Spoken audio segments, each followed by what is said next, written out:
Hello students, हम लोग कर रहे थे डिसोल्यूशन और हमने डिसोल्यूशन की 2 क्लास कंप्लीट कर ली थी और जिसमें मैंने आपको बोला था मैं आपको कंसेप्ट्स डिलीवर करूंगा जो कि मैंने किए भी और उम्मीद है कि आपको वहां तक 2 वीडियोस देखने के बाद आपको वो कंसेप्ट अच्छे से क्लियर हो गए होंगे।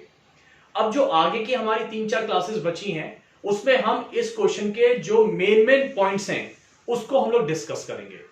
बस उसके बाद ये चैप्टर कंप्लीट। मैंने पहले बोला था ज्यादा बड़ा चैप्टर नहीं है और एक आसान सा चैप्टर है। तो अगर आपने पहली 2 वीडियोस ना देखी हो तो आप आई बटन में जाके वो 2 वीडियोस देख लीजिएगा, है ना। जो बच्चे उन्होंने नहीं देखी है और आज ये पहली बार देख रहे हैं तो हम 2 क्लास कर चुके हैं, तो आप वो वीडियोस वहां से कवर कर लेना। चलिए अब आगे बढ़ते हैं। Day 3 dissolution of partnership firm. आज हम जो डिस्कस करने वाले हैं, जो पॉइंट डिस्कस करने वाले हैं वो है पार्टनर्स लोन। अगर पार्टनर का लोन लायबिलिटीज में गिवन होता है तो उसको कैसे डील किया जाता है। तो देखो यहां पर लिखा हुआ है बैलेंस शीट में लायबिलिटीज में एज लोन 5000, मतलब मैंने पार्टनर ए माना हुआ है और ए से हमने पैसे उधार दे रखे हैं, कितने 5000। अब इसमें 3 केस बना रखे हैं मैंने, यानी कि 3 में से कोई भी एक केस आपके क्वेश्चन में आ सकता है। पहला केस नो इंफॉर्मेशन, यानी कि नीचे आपको कोई भी इंफॉर्मेशन गिवन नहीं है। क्या करेंगे? पार्टनर का लोन एक ऐसा लोन है जिसको हम रियलाइजेशन में ट्रांसफर नहीं करते। आपको याद होगा मैंने मना किया था रियलाइजेशन में ट्रांसफर करने को। क्या क्या चीजें?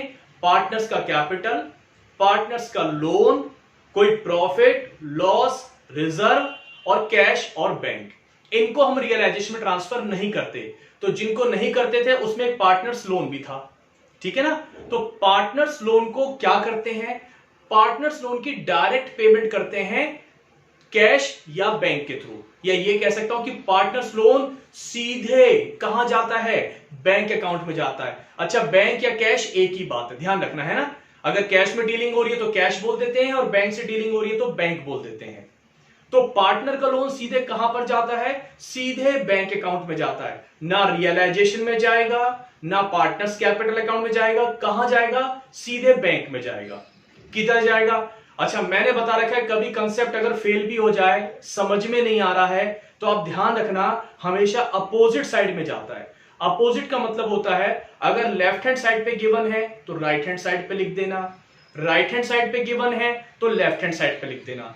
लॉजिक लगाओगे 100% लॉजिक लगेगा। देखो कैसे, पार्टनर्स का लोन यहां दे रखा है, किधर दे रखा है? लेफ्ट हैंड साइड पे दे रखा है ना लायबिलिटीज में।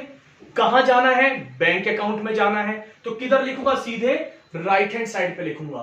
तो देखो यहां दे रखा था, राइट हैंड साइड पे लिखा, किस नाम से? बाय एज लोन के नाम से 5000, ठीक है। तो कहां गया पार्टनर का लोन? अगर कोई इंफॉर्मेशन नहीं है सीधे कहां पर जाएगा? बैंक अकाउंट में जाएगा। चलो खैर ये बात समझ में आई। सर अगर इसकी जर्नल एंट्री बनाने को पूछ ले तो क्या करेंगे? तो देखो जर्नल एंट्री, लायबिलिटी है, लायबिलिटी का आप पेमेंट कर रहे हो, लायबिलिटी का क्रेडिट बैलेंस होता है। पेमेंट कर दोगे तो क्या करोगे? डेबिट करोगे।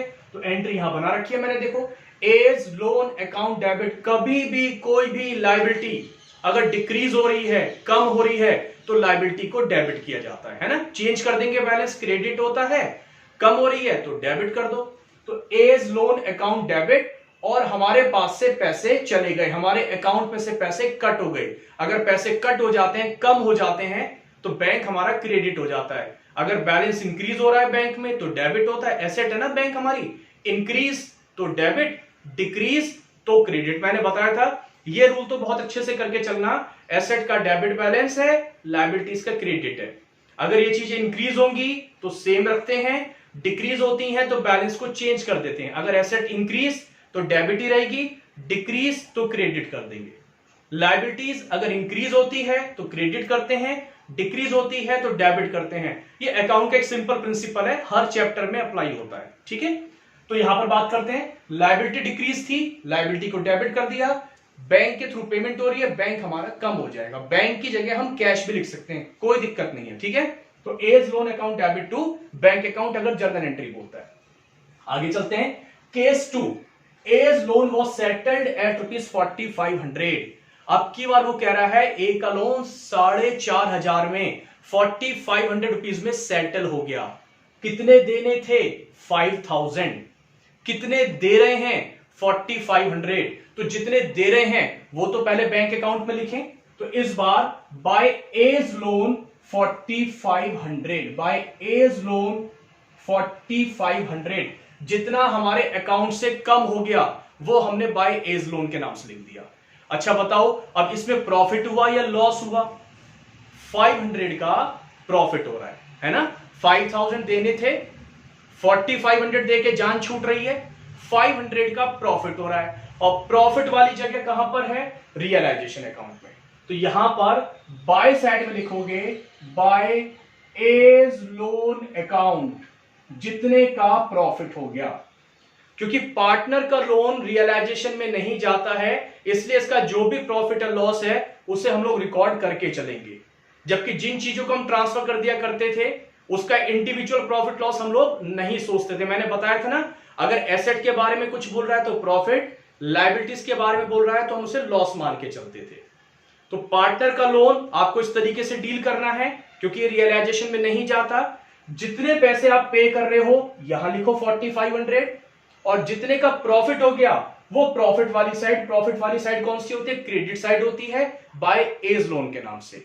अब इसकी अगर हम जर्नल एंट्री बनाएं तो देखो कैसे बनाएंगे।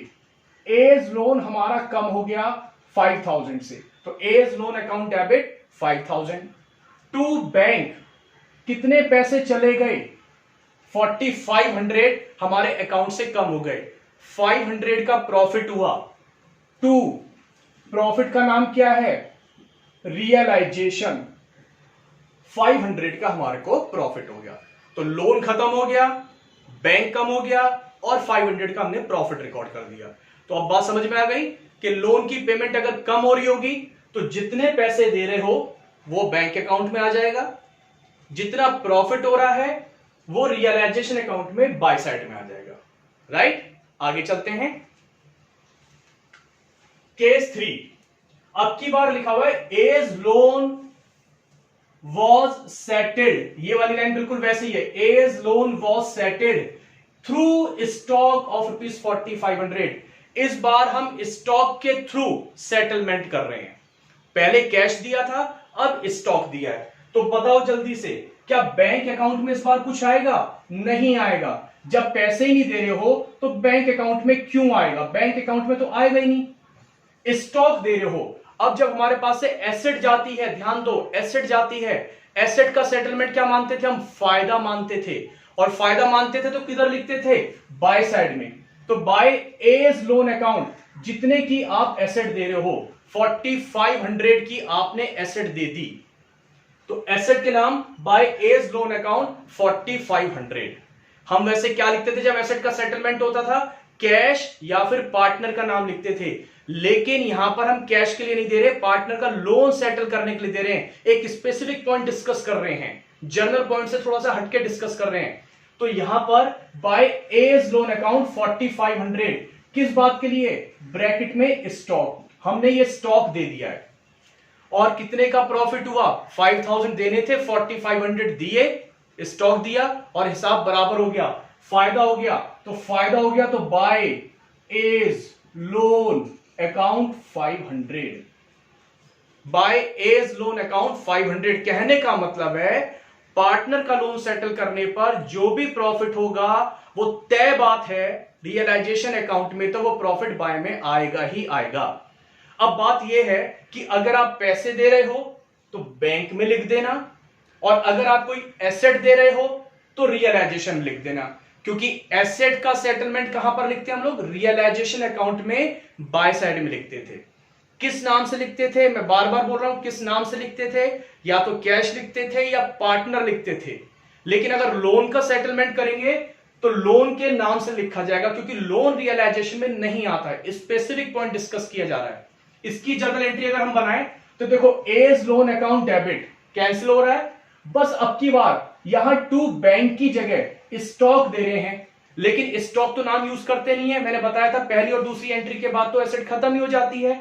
फायदा हो रहा है, एसेट का सेटलमेंट, और फायदे का नाम क्या होता है? रियलाइजेशन। एसेट का सेटलमेंट फायदा होगा और फायदे को हम रियलाइजेशन के नाम से लिखते हैं। तो अगर ध्यान से देखो तो एंट्री बन रही है एज लोन अकाउंट डेबिट अगर आप ध्यान से देखो, एंट्री बन रही है as loan account debit 5000 to realisation जो स्टॉक चला गया 4500 का, टू रियलाइजेशन जो लोन पर फायदा हो गया 500 का। ठीक है, फिर से अगर हम ब्रॉडली देखें तो लोन के सेटलमेंट की एंट्री बनी क्या, A's loan account debit to bank अगर पैसे दिए, और टू रियलाइजेशन अगर हमने कोई एसेट दी, और जो फायदा हो रहा है उसे टू रियलाइजेशन के नाम से तो हमें लिखना ही लिखना है। तो एंट्री बनी A's loan account debit to realisation. अगर ऐसे लिखोगे तो भी ठीक है, और चाहो तो एक ही एंट्री बना दो, A's loan account debit to realisation 5000 से। लेकिन बेटर ये है समझने के लिए कि आप दो बार ही रियलाइजेशन लिखो, तो आपको समझ में आएगा कि ये जो टू रियलाइजेशन लिखा है, ये जो स्टॉक दिया है ये उसके लिए लिया है। स्टॉक के नाम की जगह हम रियलाइजेशन लिखेंगे क्योंकि एसेट का सेटलमेंट हो रहा है, और ये जो टू रियलाइजेशन लिखा है ये हमने प्रॉफिट जो हुआ है ये हमने उसके लिए लिखा है। तो अगर आप कैश में पेमेंट करोगे तो कैश अकाउंट में यानी कि बैंक अकाउंट में आएगा, और अगर एसेट दोगे तो वो रियलाइजेशन अकाउंट में बाय साइड में एज लोन के नाम से जितने की आप एसेट दे रहे हो, और जो फायदा होगा वो फायदा अलग से बाय एज लोन के नाम से आएगा।